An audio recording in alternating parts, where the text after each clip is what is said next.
اما بعد فاعوذ باللہ من الشیطان الرجیم بسم اللہ الرحمن الرحیم۔ حضرات، خطیب اہل سنت خطیب الہند حضرت علامہ و مولانا مفتی مصفر رضا پور نبی آرام گاہ میں محو استراحت ہیں، تشریف لا چکے ہیں۔ اس ناچیز کے بعد فوراً ایک نایاب خطاب آپ حضرت علامہ مفتی مصفر رضا صاحب سے سماعت کرنے کی سعادتیں حاصل کریں گے۔ اسٹیج پر جلوہ بار تمام معزز موقر محترم علماء کرام کی دعائیں لیتے ہوئے اور مہمانان رسول کی دعائیں لیتے ہوئے تھوڑی دیر کے لیے آپ کے سامنے چند پیغامات لے کر دل نواز اختر محمود سمنانی حاضر ہے۔ بس آپ حضرات اب تک جس خوبصورتی کے ساتھ اور جس زندہ دلی کے ساتھ اس عظیم پروگرام کو سماعت کرتے ہوئے آئے ہیں، وہی طور طریقہ وہی رنگ بنائے رکھیں۔ انشاءاللہ تقریر اچھی کرنے کی کوشش کروں گا اور جتنی تعریف کروں بہت کم ہے کہ تنے تنہا ہمارے قبلہ محترم عالی جناب اصغر صاحب ایک حوصلہ کے ساتھ ایک اچھے مشن کو لے کر آگے بڑھے ہیں۔ یقیناً آپ تمام حضرات اس سے جڑ جائیں اور اس مشن کو کامیاب بنائیں، یہ پورے علاقے کی کامیابی کہلائے گی۔ آپ حضرات مجھے اگر سن رہے ہیں اور توجہ میری طرف ہے تو ذرا بتائیں مجھے کہ کوئی بات اگر اچھی لگے تو کیا کہنا چاہیے؟ سبحان اللہ سبحان اللہ سبحان اللہ۔ آپ حضرات کو معلوم ہے، تو جتنے حضرات کو معلوم ہے ذرا مجھے بتائیں کہ جو میں کہنے جا رہا ہوں وہ اچھا لگا یا نہیں لگا۔ آپ اس کا ثبوت پیش کریں گے۔ ایک شعر پیش کرتا ہوں۔ ایک ہستی ہے،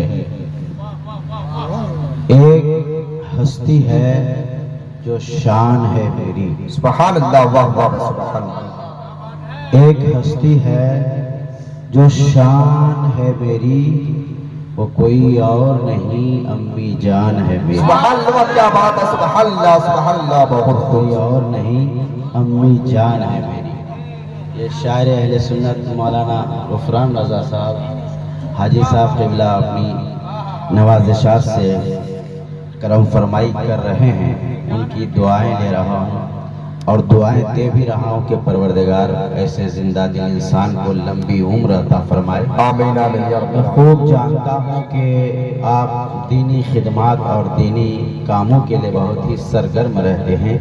اللہ تبارک و تعالیٰ ان کی خدمات کو قبول فرمائے۔ آمین آمین یا اور رب۔ شاعر اہل سنت مولانا غفران رضا بعد مغرب سے چہک رہے ہیں، ایک جگہ پروگرام میں تھے دونوں ساتھ میں، وہاں سے یہاں آئے اور میں چلا جاؤں گا پھر بھی یہ اس اسٹیج پہ چہکتے رہیں گے۔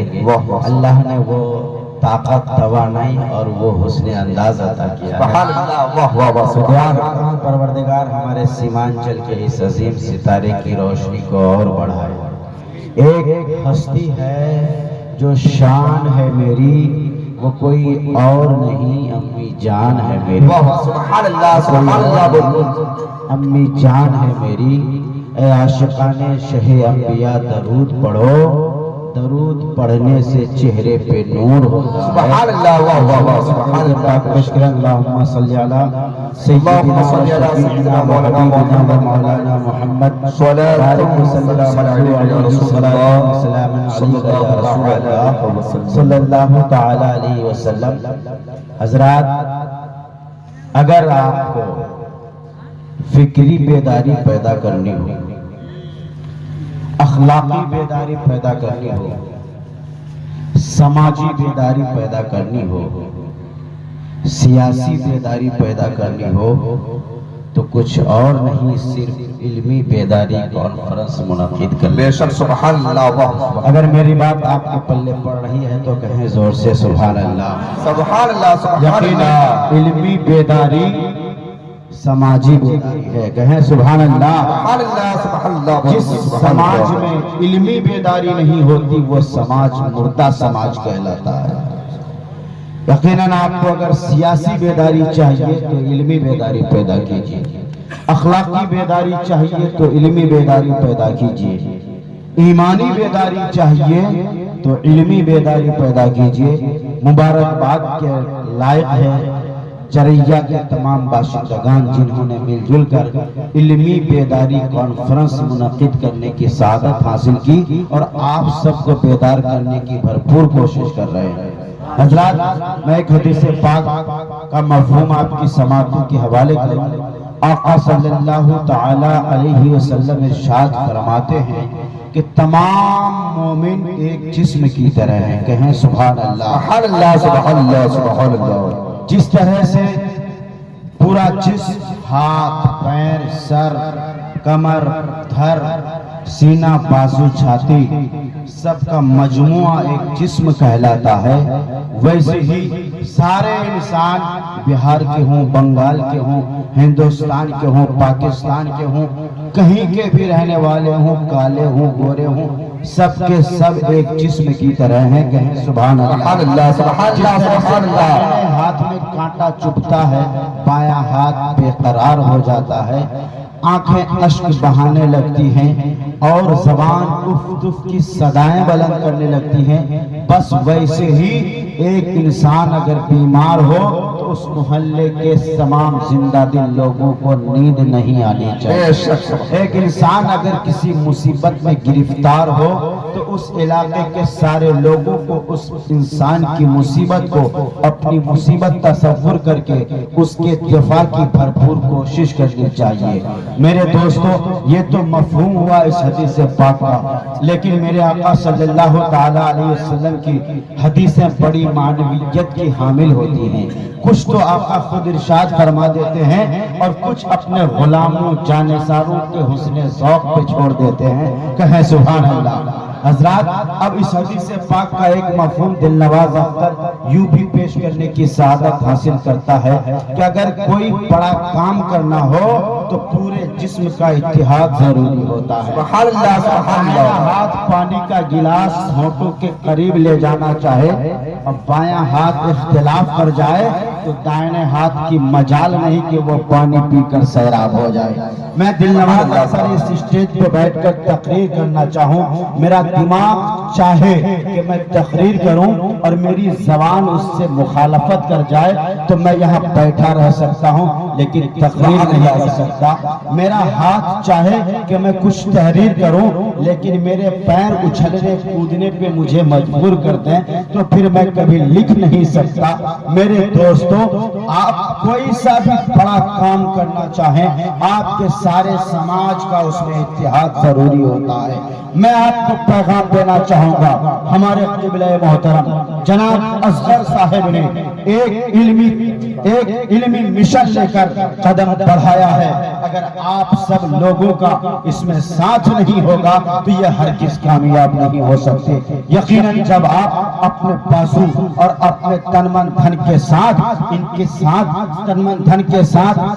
ساتھ ہو لیں گے تو یقیناً یہ کامیاب ہوں گے اور آپ بھی کامیاب ہوں گے، پورا علاقہ کامیاب ہوگا. حضرات، تقریر تو کروں گا انشاءاللہ تھوڑی دیر، لیکن اگر آپ نے میری بات سمجھ لی ہے تو بعد میں آنے والے خطیب علامہ مصور قضا کے خطابت میں ذرا سا بھی ڈسٹرب نہ ہو، بالکل دھواں دھار خطیب، شعلہ بار خطیب، پورے ہندوستان میں جن کی خطابت کا ڈنکا بجتا ہے، پورنیہ کی سرزمین سے اٹھنے والا اور پورے ہندوستان میں ساون بھادو کی طرف برسنے والا خطیب آج آپ کے چریا میں جلوہ بار ہے. ڈسٹرب نہ ہو. میری پہلی بات اگر آپ نے سماعت کر لی اور اس کو دل سے مان لیا تو میں آپ کو آواز دینا چاہوں گا. زیادہ سمے نہیں، صرف 5 منٹ کے لیے آپ نے جو کچھ دیا ہوگا میں نہیں جانتا کس نے کیا دیا ہے، اور اس جلسے کے لیے، شامیانہ کے لیے، لائٹنگ کے لیے، مائکنگ کے لیے جو اخراجات ہیں ان کو پورا کرنے کے بعد مدرسے کے کام میں بھی تھوڑی سی رقم لگ جائے، اس لیے سے آپ نے ضرور دیا ہوگا. میں میں آپ کی داد و دہش کا منکر نہیں، میں آپ کے حوصلوں کو سلام کرتا ہوں، احترام کرتا ہوں، لیکن اس وقت بھی اگر کچھ حضرات دینا چاہیں تو میں آپ کو 5 منٹ کا وقت دیتا ہوں، آگے بڑھیں اور اپنی زندہ دلی کا ثبوت پیش کر کے ثابت کر دیں کہ تعلیمی بیداری کا کام بیڑا آپ نے اپنے سر اٹھایا ہے، لیکن آپ تنے تنہا نہیں ہیں، ہم بھی آپ کے ساتھ ہیں۔ سبحان اللہ سبحان اللہ سبحان اللہ۔ 5000 دینے والا کون ہے؟ 500 دینے والا کون ہے؟ 5 روپیہ دینے والا کون ہے؟ اللہ نے جس کو کا کیا ہوگا؟ میں مر جاؤں گا، میرے بچے کہاں گھر بنائیں گے، کیا کھائیں گے، کیا پہنیں گے؟ میرے مرنے کے بعد میرے بچوں کا کیا ہوگا؟ لیکن انہیں سوچنا چاہیے کہ میرے مرنے کے بعد میرا کیا ہوگا؟ سبحان اللہ۔ میرے مرنے کے بعد میرا کیا ہوگا؟ قبر میں کس حال میں رہوں گا؟ آپ اپنی فکر کرتے ہوئے آئیے اور اپنی آخرت کو سنواریے۔ سبحان اللہ۔ منصور ٹھیکیدار صاحب نے 200 روپے دیے ہیں، پروردگار ان کے کاروبار میں اور برکت ہے، آمین آمین یا رب العالمین۔ اس دارالعلوم کی جگہ اور لمبی چوڑی ہو جائے تاکہ آئندہ سال آئے تو اس 200 کو 2000 بنا کر تشریف لائیں۔ بے شک بے شک۔ آپ سب بس کے پہلے آئیے، جلدی سے آئیے۔ 120 ٹکا جناب چچا صاحب، یہ ہمارے چچا ہیں، انہوں نے 120 روپے دے، ماشاءاللہ بہت ساری رقم جمع ہو گئی اور کچھ حضرات دینا چاہتے ہیں۔ اے طالب علم، اے عزیز بچہ، آپ ادھر آئیے، ذرا نیچے اتریے، جلدی سے اتریے، اور آپ جو اتر رہے ہیں بابو ٹیک لگا کے بیٹھو، ذرا نیچے اتر جاؤ، آپ ہی کو دین کا کام کرنا ہے، نیچے اترو، نیچے جلدی سے، ڈائریکٹ سیدھے اترو، وقت کی بڑی قلت ہے۔ سبحان اللہ۔ شاہ 200 روپے دیے ہیں، پروردگار قبول فرمائے۔ ہر جگہ پہلے تقریر ہوتی ہے، اس کے بعد چندہ ہوتا ہے، لیکن یہ دیوانوں کی مجلس ہے، پہلے چندہ ہوتا ہے، سبحان اللہ سبحان اللہ۔ بنانے کی ضرورت نہیں ہے، آپ کا ذہن بنانے کی ضرورت نہیں ہے، ذہن سازی کی حاجت نہیں ہے، آپ خود بنے بنائے سمجھدار بیٹھے ہیں۔ سبحان اللہ۔ یہ تو 150 روپے لے کر لوگ آ رہے، بڑی بھیڑ لگ گئی ماشاءاللہ، جلدی سے تشریف لائیں۔ آپ چل، وہ بچے کدھر گئے؟ ارے بابو کدھر گئے بھائی؟ تم شاید پہلی بار جلسہ سننے کے لائے ہو، تم چھوٹا بچہ ہو، اس رومال کو پکڑو، ایک طرف سے تم، دوسرے طرف سے تم، اور اس حصے سے گزر جاؤ، جس کو جو دینا ہوگا تمہارے رومال میں ڈال دیں گی، یہاں لا کے جمع کر دینا۔ جلدی سے جاؤ، جلدی سے جاؤ، رومال پکڑو، رومال پکڑو۔ ارے یہ ایسا میرے دوستو، ایک بات یہاں میری سن لیں، سبحان اللہ۔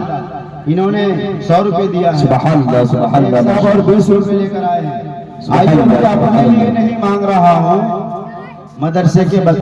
اب وہ مہمان آئے واپس، اصغر صاحب نے پوچھا مہمان بہت خوش ہیں، آئیے چائے پی لیجئے، پان کھا لیجئے۔ کہا قبلہ صاحب میں نے چائے بھی پی، پان بھی کھلایا۔ کہا کس نے کھلایا؟ کہا مولانا غفران رضا نے کھلایا۔ مولانا غفران رضا نے چائے پلائی، مولانا غفران رضا نے پان کھلایا۔ اصغر صاحب مولانا غفران صاحب سے خوش ہو گئے، کہیں سبحان اللہ۔ خوش نہیں ہوں گے؟ ارے مہمان تو اصغر صاحب کا تھا، خدمت تو اصغر صاحب کو کرنی تھی، ضیافت تو ان کا حق بنتا تھا، لیکن مولانا غفران رضا صاحب نے جب ان کے مہمان کو کھلا دیا تو مولانا غفران رضا سے اصغر صاحب خوش ہو گئے، اس لیے کہ مہمان ان کا تھا اور انہوں نے کھلا دیا۔ میرے دوستو، آپ جو کچھ یہ چندہ دے رہے ہو، یہ کون سے مہمانوں کی ضیافت کے لیے دے رہے ہو؟ ذرا غور کرو گے تو پتہ چلے گا یہ کوئی اور مہمان نہیں، یہ رسول اللہ کے مہمان ہیں۔ نعرہ تکبیر، نعرہ رسالت، مسلک اعلیٰ حضرت علامہ مولانا مفتی دلنما رضا صاحب اللہ، نعرہ تکبیر۔ جب آپ کے مہمان کی کوئی خدمت کر لیتا ہے تو آپ اس سے خوش ہو جاتے ہو، تو آپ جب رسول اللہ کے مہمانوں کی خدمت کر لو گے تو رسول اللہ کو نہیں؟ سبحان اللہ ماشاءاللہ۔ میرے دوستو، یہ سعادت کی بات ہوتی ہے، جنہوں نے جتنا چاہا نیکیاں بٹول لی۔ اب زور سے سبحان اللہ سبحان اللہ، زور سے درود ہے، اور آگے کی تقریر کے لیے تیار ہو جائیں۔ پڑھیں اللہم صلی علی سیدنا محمد و حبیبنا و مولانا محمد محمد بارک وسلم صلو علیہ صلاۃ و سلام علیکہ یا رسول اللہ صلاۃ و سلام علیکہ یا حبیب اللہ صلی اللہ تعالی علیہ وسلم۔ حضرات دو شیخ پہلے ملاحظہ کر لیں، چشم باطل سے لڑ گیا پردہ، چشم باطل سے لڑ گیا پردہ، خار حق بن کے گڑ گیا پردہ۔ وہ کیا سمجھیں گے اہمیت پردے کی جن کی عقلوں پہ پڑ گیا پردہ؟ وہ کیا سمجھیں گے اہمیت پردے کی جن کی عقلوں پہ پڑ گیا پردہ؟ آپ نے دیکھا ہے، خوب اچھی طرح سے جانتے ہیں کہ آج لوگ پردے پہ سوال اٹھاتے ہیں، لباس کو، حجاب کو، نقاب کو مسلمان کا خاص لباس بتا کر انہیں اس سے روکنے کی کوشش کرتے ہیں۔ میں ان تمام لوگوں سے کہنا چاہوں گا کہ نقاب اور حجاب یہ مسلمانوں کا خاص لباس نہیں بلکہ یہ انسانوں کا لباس ہے۔ سارے انسانوں کو نقاب اور حجاب کے دائرے میں رہنا چاہیے۔ بڑی محترم چیز ہے عورت، بڑی بابرکت چیز ہے عورت۔ تم کہتے ہو کہ اس نقاب اور حجاب کے اندر قید کر کے اسلام کے پیغمبر نے، اسلامی تعلیمات نے، مسلمانوں نے مسلمان کی عورتوں کو حق نہیں دیا، انہیں آزادی نہیں دی۔ میں کہنا چاہوں گا تم نے کون سی آزادی دی عورتوں کو؟ ارے جب عورتوں کو گھر میں رہنے کی تعلیم دی گئی تب بھی لوگوں نے آوازیں بلند کی ہیں کہ عورتوں کو جیل خانے کے اندر قید کر دیا ہے۔ بات اصل یہ ہے کہ جب لوگوں کو دولت کمانے کی فکر ہوئی تو دولت کو اپنا منشا بنا کر لوگوں نے جب دنیا کے سامنے قدم بڑھایا ہے، اس دھرتی پہ قدم رکھا ہے، تو انہوں نے اپنے قوت بازو سے دولت کمانے کی کوشش کی ہے، لیکن ان کو فکر ہوئی کہ آج ہم دن کے 500 روپے کماتے ہیں، اگر ہمارے ساتھ میں ہماری عورتیں بھی کام پہ لگ جائیں تو یہ ہمارا 500 کا انکم دگنا ہو کے 1000 ہو جائے گا۔ کماتے ہیں، اگر ساتھ میں ہماری عورت بھی ہماری آفس میں آ کر بیٹھ جائیں تو ہمارے دو آفس چلنے لگیں گے، پھر 1000 کے بجائے ہم دن کے 2000 کمانے لگیں گے۔ بس اسی کمائی کی لالچ میں عورتوں کو دھوکے میں رکھا گیا، عورتوں کو لالچ دی گئی اور انہیں یہ سمجھانے کی کوشش کی گئی، اے عورتوں کیا وجہ ہے کہ صرف مرد ہی قوم کا حاکم بنتا ہے، صرف مرد ہی قوم کا لیڈر بنتا ہے، تم گھر کی چار دیواری کے اندر قید کیوں ہو؟ تم آؤ گھر کی چار دیواری سے نکل کر باہر، جب تم باہر نکلو گی تمہاری عزت ہوگی، تمہاری حکومت ہوگی، تمہارا احترام ہوگا، تمہارا اختیار ہوگا، تمہیں کرسی کی اقتدار کی کرسی پہ بٹھایا جائے گا۔ اور اس لالچ میں جب عورتوں کو سرکوں پر گھسیٹ لیا گیا تو آج آپ دیکھیں دنیا کا ذلیل سے ذلیل ترین کام عورتوں کے سپرد ہے۔ ایئر ہوسٹس بن کر عورت گھوم رہی ہے، سیلز گرل بن کر عورت گھوم رہی ہے، فیشن شو کے نام پر ایک عورت کے جسم کو نیم برہنہ کر کے 24 گھنٹے دیکھا جا رہا ہے۔ میں کہنا چاہتا ہوں کہ ایک عورت اپنے شوہر کے لیے، اپنے بچوں کے لیے کھانا پکائے، اپنے بچوں کے کپڑے دھوئے، اپنے بچوں کی ٹفن تیار کرے تو اسے قید و بند کی زندگی سے تعبیر کیا جاتا ہے، اسے قید و بند کی زندگی کا نام دیا جاتا ہے۔ لیکن وہی عورت اگر ایئر ہوسٹس بن کر ہزاروں مردوں کی نگاہوں کا نشانہ بن کر چائے اور کافی لے کر پلین میں گھوم رہی ہوتی ہے تو اسے آزادی کا نام دیا جاتا ہے۔ ارے تمہاری دی ہوئی آزادی نے عورتوں کے عزت و ناموس کے تحفظ کو خطرے میں ڈال دیا ہے۔ جب تک عورتیں گھر کے اندر محفوظ تھی تو ان سے کوئی بلاکار نہیں ہوتا تھا، جب تک عورتیں گھر کے اندر تھی تب تک ریپ کے واقعات بہت ہی کم ہوتے تھے۔ لیکن آج جب بھی اخبار اٹھا کر دیکھیں، آپ انقلاب اٹھائیں تو ریپ کی خبر چھپی ہوئی ہے، ہندوستان اٹھائیں تو ریپ کی خبر چھپی ہوئی ہے، دینک جاگرن کا فرسٹ پیج پڑھیں تو بلاکار کی خبر چھپی ہوئی ہے۔ آج دلی میں عورت کی عزت کو لوٹا گیا، آج بمبئی میں عورت کے قسمت کو تار تار کیا گیا، آج کلکتے میں کسی عورت کے ساتھ منہ کالا کیا گیا۔ میں کہنا چاہوں گا تم نے عورتوں کو آزادی نہیں دی ہے بلکہ ان کو ناکام کر دیا ہے، تم نے ان کی عزت کے ساتھ کھلواڑ کیا ہے۔ تم کہتے ہو کہ ہم نے عورتوں کو آزادی دے دی، لیکن سچائی کیا ہے کہ تم نے عورتوں کے ساتھ بالکل ناانصافی کی ہے، ان کی قدروں کو پامال کیا ہے، ان کی عزت و ناموس کو خطرے میں ڈال دیا ہے۔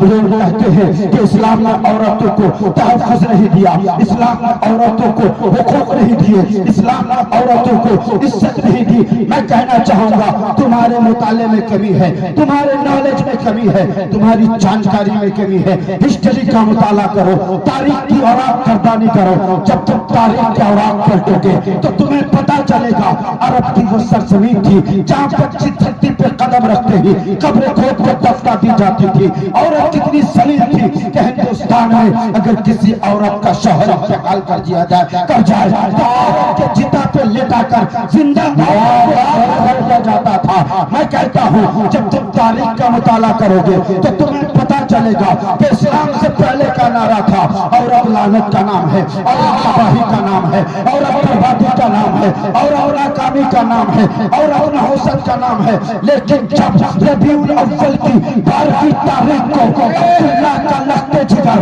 محمد رسول اللہ رحمت للعالمین کے جلوگر ہوئے ہیں، پوری دنیا کو پیغام دیا ہے اے لوگوں سن لو، عورت لعنت کا نام نہیں ہے، عورت نحوست کا نام نہیں ہے، عورت تباہی کا نام نہیں ہے، عورت ناکامی کا نام نہیں ہے، بلکہ عورت سراپا رحمت کا نام ہے، بلکہ عورت سراپا کرامت کا نام ہے، بلکہ عورت مکمل عزت کا نام ہے۔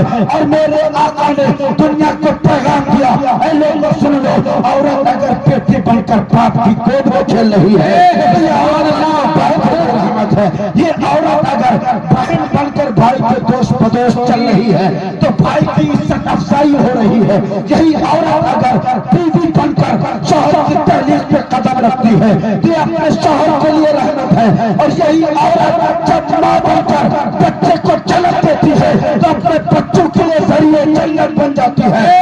پکار کے کہتا ہے شان و شوکت خرید لایا ہوں، تاج و عزت خرید لایا ہوں، ماں کے قدموں کو چوم کر یارو میں بھی جنت خرید لایا ہے۔ نعرہ تکبیر، نعرہ مسلک اعلیٰ حضرت عظمت والدین، عظمت والدین سرزمین چریا، نعرہ تکبیر۔ لیکن آج عورتیں ہیں اب بھی دھوکے میں ہیں، دوسروں کے بہکاوے میں آ جاتی ہیں۔ آج بھی عورتیں اتنی ہی پریشان نظر آ رہی ہیں، شاید انہیں کوئی ورغلا رہا ہے، کوئی احساس دلا رہا ہے اے عورتوں تم اسی لیے ہو۔ نہیں نہیں میری ماؤں بہنوں، آج تم کو کوئی گرل فرینڈ بنا کر بہت بڑے عہدے پہ بٹھا دیتا ہے۔ کچھ لڑکیاں ہیں کسی کی گرل فرینڈ اگر بن جائے، آپ اگر گرل فرینڈ نہیں سمجھتے ہیں تو بیٹی چھوڑا دوست سمجھتے ہیں کہ نہیں؟ ہاں کوئی لڑکی اگر کسی لڑکے سے دوستی کر لے شادی سے پہلے، فون پہ بات کرنے لگے شادی سے پہلے، اسکول جاتے ہوئے رابطہ قائم کر لے شادی سے پہلے، اسی کا نام ہے گرل فرینڈ۔ ہرگز نہیں، یہ گرل فرینڈ کوئی عزت کی چیز نہیں ہے۔ میں آپ کو کہنا چاہوں مولانا غفران رضا صاحب جو ابھی نوش جاں فرما رہے ہیں، اس کو ہماری زبان میں پانی بولا جاتا ہے، انگریزی میں اسی کو واٹر بولا جاتا ہے، بنگلہ زبان میں اس کو جول بولا جاتا ہے، اور فارسی زبان میں اس کو آب شیریں بولا جاتا ہے۔ ارے آپ اسے آب کہیں، آپ اسے واٹر کہیں، آپ اسے پانی کہیں، ہے تو وہی چیز جس سے پیاس بجھائی جاتی ہے، جس کے اندر رقت ہے، جس کے اندر سیلان ہے۔ میں کہنا چاہوں گا کہ کل عورتیں جو مردوں کی جنسی تسکین کا سامان بنی ہوئی تھی، ان عورتوں کو کل کے راجا رجوارے رکھیل کہا کرتے تھے، اور آج کی عورتیں جو مردوں کی جنسی تسکین کا سامان بنی ہوئی ہیں انہیں گرل فرینڈ کہا جاتا ہے۔ کل کی رکھیل اور آج کی گرل فرینڈ میں اتنا ہی فرق ہے جتنا کہ پانی میں اور واٹر میں فرق ہے۔ آہا بے شک باتیں اچھی لگ رہی تو کہیں سبحان اللہ، سبحان اللہ، اور زور سے کہیں سبحان اللہ۔ اس لیے میں اپنی ماؤں سے بہنوں سے کہنا چاہوں گا کہ اللہ تبارک و تعالیٰ نے تمہیں بڑی عزت دی ہے. تمہارے بچے تمہارے قدموں کے نیچے اپنی جنت تلاش کر رہے ہیں. تمہارا بھائی تمہارے ساتھ رہ کر کے اپنا سر فخر سے بلند کر رہا ہوتا ہے. اس لیے تم اپنی عزت کو خود پہچانو. کسی کی رکھیل بننے کے لیے نہیں, کسی کی گرل فرینڈ بننے کے لیے نہیں, بلکہ تم صرف اور صرف بیوی بن کر اس دنیا میں جنم لیے ہو. یقیناً بیوی کے علاوہ کوئی ایسا رشتہ نہیں ہے جو کسی عورت کو کسی مرد پر حلال کر دے. اس لیے میں کہنا چاہوں گا کہ آپ اپنی عزت کو پہچانیں, اپنے مرد مذہب کو پہچانیں اور اپنی عزت کی خود حفاظت کر کے پورے سماج کے لیے عزت کا باعث بنیں. آج آپ کو لباس پہننے میں شرمندگی محسوس ہوتی ہے. آج آپ آدھے بدن کو ڈھکنے والے کپڑے پہن کر گھومتی ہیں. آج آپ کے سروں پہ نقاب اور برقع نہیں ہے. ارے وہ کیسی مبارک عورتیں ہیں. جیل جانا انہیں گوارا ہے, سڑکوں پہ دھرنے پہ بیٹھنا گوارا ہے, اسکول کی تعلیم کو ٹھکرانا گوارا ہے, مگر نقاب اتارنا گوارا نہیں ہے. اور تم کیسے عورتیں ہو کہ تمہیں سب کچھ گوارا ہے؟ اگر گوارا نہیں ہے تو اپنے چہرے کو مکمل چھپا. نعرے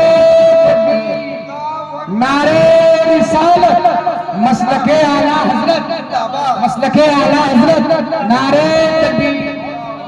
حضرت اور بھی عورتوں کے اندر بہت ساری بیماریاں ہیں, خاص کر کے ہمارے علاقے کی عورتیں, ان کے اندر اتنی بڑی بیماری ہے یہ کہ صرف دوسروں پہ نظر.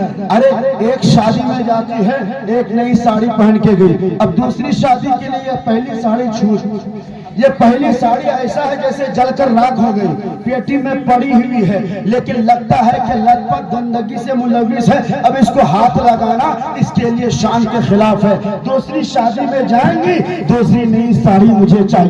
تیسری شادی میں جائیں گی, ارے اس ساڑی کو پہن کر تو ہم فلانے کی شادی میں گئی تھی, کیا اسی ساڑی کو اوڑھ کر پھر فلانے کی شادی میں جانے کے لیے کہتے ہو؟ ہرگز نہیں. تم اپنے شوہر کو نہیں دیکھتی. تمہارا شوہر ایک پینٹ سلوا لیتا ہے, ایک شرٹ بنوا لیتا ہے, تو جب تک وہ پھٹ کر چیتھڑا نہیں ہو جاتا, 5 سال گزر جائیں یا 10 سال گزر جائیں, اس کپڑے کو کبھی پھینکتا نہیں ہے.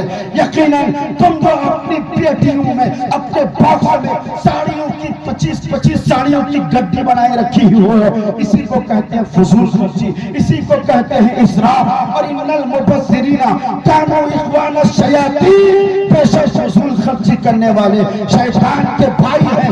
جب تم اپنے شوہر پر ساڑی کے لیے اتنی زبردستی کرو گی, اب بتاؤ تمہارے لیے شوہر کے دل میں عزت کہاں سے پیدا ہوگی؟ میں کہنا چاہوں گا, اے میری ماں, اے میری بہنوں, تم اپنے شوہر کی دل جوئی کر کے انہیں راضی کر لو. اللہ کے نبی ارشاد فرماتے ہیں, اس عورت کو جنت کی بشارت سنا دو جس عورت کے انتقال کے وقت اس کا شوہر اس سے راضی ہو. اے میری ماں بہنوں, جب شوہر خوش ہوگا, باعث ہے قیمتی ساڑی خرید کے لائے گا, دال کولا جائے گا, اچھے زیورات خرید کے لائے گا, چریا مارکیٹ جائے گا, اچھی سبزی خرید کے لائے گا. جب شوہر خوش ہوگا, دنیا کی نعمت تمہارے لیے, اچھی بولی تمہارے لیے, محبت کے میٹھے بول تمہارے لیے. اے میری ماں بہنوں, جب تمہارا شوہر تم سے خوش ہوگا تو دنیا کی دولت تو ملے گی ہی ملے گی. اللہ کے نبی فرماتے ہیں اس کے لیے اللہ کی جنت بھی ہے. سبحان اللہ, بے شک بہت. نعرے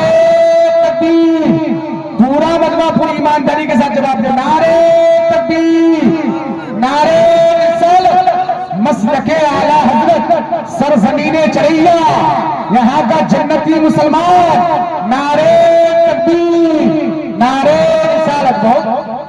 اور مردوں کو عورتوں کا حاکم بنایا آقا صلی اللہ تعالی علیہ وسلم نے. اور حاکم اپنی رعایا پر زبردستی نہیں کرتا, ان پر کوئی ظلم نہیں کرتا, ان کی ہر خواہشات کا خیال رکھتا ہے. اس لیے میرے بھائیوں, کوئی ضروری نہیں ہے کہ 22 سے تم بھی چل کر آؤ ڈاکٹر کے یہاں سے, تمہاری بیوی بھی آئے تو پانی کا گلاس وہی لے کر آئے. ارے تم تو تندرست ہو, تم تو طاقتور ہو, جتنا سفر تم نے طے کیا ہے اتنا ہی سفر تمہاری بیوی نے بھی طے کیا ہے. لیکن تم تنہا چل رہی تھی, تم تنہا چل رہے تھے, تمہاری بیوی تو گود میں بچے کو بھی اٹھا کر چل رہی تھی, وہ تو تم سے زیادہ تھکی ہوئی ہوگی. اگر تم نے 22 سے گھر آنے کے بعد ٹھنڈے گھر میں بیٹھ کر بیوی کو پانی کا گلاس دے دیا تو یقین جانو تمہاری بیوی تمہارے لیے رحمت کا نذرانہ بن کے تمہارے سامنے کھڑی ہوگی. اس لیے ان کی دل جوئی کیا کرو, ان کے اوپر کبھی بھی ظلم نہ کرو. اور یاد رکھو صرف عورتوں کے لیے ہی پردہ ضروری نہیں ہے, پردہ مردوں کے لیے بھی ضروری ہے. اگر عورتیں بے پردہ ہیں تو یہ نہیں کہ تم اس کی طرف دیکھتے ہی رہو, ہرگز نہیں. تمہارے لیے حکم یہ ہے کہ نگاہیں نیچی کر لیا کرو, تم ان کو نہ تاکو نہ جھانکو. ہر بہن کو اپنی بہن کا درجہ دو, ہر بیوی کو اپنی بہن بیوی کا درجہ دو, ہر عورت کو اپنی ماں کا درجہ دو. یقیناً جب تم دوسروں کی عزت و ناموس کو تحفظ عطا کرو گے تو تمہاری گھر کی عورتیں خود پوری دنیا کی نظر میں محترم ہو جائے گی. اللہ کے نبی صلی اللہ تعالی علیہ وسلم ارشاد فرماتے ہیں کہ جو دوسروں کی عزت کرے گا پروردگار اس کی عزت بڑھا دیتا ہے. سبحان اللہ. لیکن حضرت مولانا غفران صاحب صرف عورتوں کے پردے پر اب خطاب کی ضرورت نہیں. اب تو میں کہتا ہوں کہ ہمارے خطباء کو مردوں کو بھی سکھانا چاہیے کہ پردہ کس چیز کا نام ہے. میں آپ کو بتاؤں ہمارے مرد کتنا پردہ کرتے ہیں, مرد کتنا پردہ کرتے ہیں. سسرال جانا ہوا بلال کھانے کے لیے, نکالا نیا جوتا, پینٹ شرٹ جی, اور درزی سے ایسی فرمائش کر کے سلوایا ہے کہ شرٹ اوڑا, پینٹ پہنا, ماں کو سلام کیا, باپ سے اجازت لی, اب مورا سسرال کی طرف گھر سے نکل رہا ہے. اب جوتے کی ڈوری بھی تو باندھنی ہے, جوتے کی ڈوری باندھنے کے لیے گھما ہے. پیچھے بہن کھڑی ہے, ماں کھڑی ہے, باپ کھڑا ہے, دادی کھڑی ہے, اور اس بھائی صاحب کی کمر کھلی ہے, اس بھائی صاحب کی کمر کھلی ہے. آج ہمارے نوجوان ایسی پینٹ پہنا کرتے ہیں کہ جب وہ جھکتے ہیں تو کمر دکھنے لگتی ہے. یقیناً دیکھنا حرام, دکھانا حرام. تو کیا سوچتے ہو کہ صرف عورتوں کو پردہ کرنا چاہیے, تمہارے لیے کچھ نہیں ہے؟ یقیناً جتنا گناہ عورتیں کرتی ہیں اتنا ہی گناہ تم نے بھی کیا ہے. کمر کا حصہ کھول دو. اب جب وہ سسرال گیا وہاں اچھے سے ہفتہ دن کھایا پیا, اب جب واپس گھر جا رہا ہے سسر کو سلام, ساس کو سلام, اب گھر کا رخ کیا, جوتے کی ڈوری باندھنے کے لیے جھکا تو پورے سسرال والوں کو دکھا کے جا رہا ہے. اب بتاؤ کیا حیا اسی کا نام ہے؟ تمہیں شرم نہیں آتی؟ تمہاری کمر کا وہ حصہ جس کو اللہ کے نبی نے چھپانے کا حکم دیا ہے تم سسرال والے کو بھی دکھا رہے ہو, اپنے گھر والوں کو بھی دکھا رہے ہو. آج کے جس جلسے سے یہ میرا پیغام لے کر جاؤ کہ مسلمانوں, جس طرح سے عورتوں کو ہاتھ کی ہتھیلی, چہرہ اور پیر کے تلووں کے علاوہ پورے جسم کو ڈھکنا فرض ہے, ویسے ہی تمہیں بھی ناک کے نیچے سے لے کر گھٹنے تک کا پورا حصہ چھپانا تمہارے اوپر بھی فرض ہے. سبحان اللہ. تم بھی گنہگار ہوتے ہو, اس لیے میں آپ کو یہ پیغام دینا چاہوں گا کہ آپ پردے کا اہتمام کریں اور عورتوں کے ساتھ حسن سلوک کا برتاؤ کریں. اب عورتوں کے لیے ایک خاص بات کہہ دوں. آج مجھے سردی لگی ہوئی تھی, آواز پھنسی تھی, لیکن آپ حضرات کی حوصلہ افزائی میں اتنا بول گیا. اور شاعر اہل سنت غفران رضا صاحب کو بہت مچل مچل کے داد دے رہے ہیں. پروردگار انہیں بھی بہت اونچی پرواز عطا فرمائے. آمین آمین. مائیں بہنیں بڑی دلچسپی سے سن رہی ہیں, اس لیے کہ ان کے علاقے کا ایک مقرر بول رہا ہے کہ ان کی بھاشا سمجھانے کی پوری کوشش کر رہا ہے. ایک عورت اپنی ماں کے پاس جاتی ہے, جا کر کہتی ہے امی جان, جب تک میں آپ کی دہلیز پہ رہی, جب تک میں نہیر میں رہی, میکے میں رہی, تب تک بہت خوش تھی, چہرہ کھلا ہوا تھا, کسی چیز کی کمی کا احساس نہیں ہونے دیا آپ نے.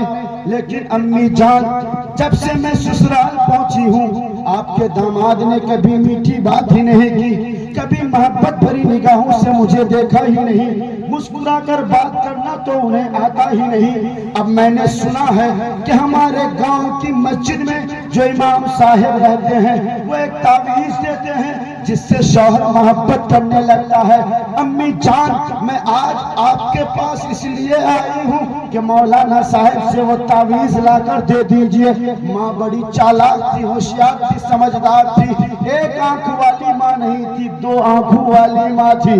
ایک آنکھ والی ماں میں اس ماں کو بولتا ہوں جو صرف داماد کی غلطیوں کو دیکھا کرتی ہے، اور دو آنکھ والی ماں وہ ہوتی ہے جو اپنی بیٹی کی بھی کمیوں کا حساب رکھتی ہے اور داماد کی غلطیوں کا بھی حساب رکھتی ہے. دو آنکھ والی ماں بیٹی سے مسکرا کر کہتی ہے بیٹی جان. وہ مولانا صاحب تعویذ دیتے ہیں اور تعویذ بہت فائدہ کرتا ہے، لیکن اس تعویذ کو شیر کے بال میں لپیٹ کر تب لٹکایا جاتا ہے. تو میں تو تعویذ لا دوں گی. تعویذ لانا بہت آسان کام ہے، لیکن شیر کے بال کہاں سے حاصل کرو گی؟ جاؤ تم شیر کے بال لے کر آؤ.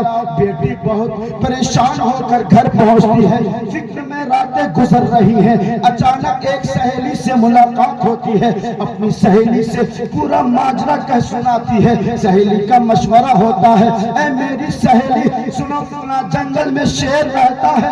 شیر کو کیا چاہیے؟ خوراک چاہیے. اس کو گوشت بہت لذیذ ہوتا ہے. ایسا کر ایک کشت میں 5 کلو گوشت رکھ لے اور اس جنگل میں چل شیر کو کھلا کر آ. ایک دن یہ گوشت لے کر پہنچتی ہے، شیر کے جنگل میں گوشت رکھ کر واپس آتی ہے. شیر جب ٹہلتے ٹہلتے گوشت کے پاس پہنچتا ہے، دیکھتا ہے دسترخوان بالکل سجا ہوا ہے. بہت خوش ہوتا ہے، گوشت کی طرف بڑھتا ہے، کھا کر باغ ہو جاتا ہے.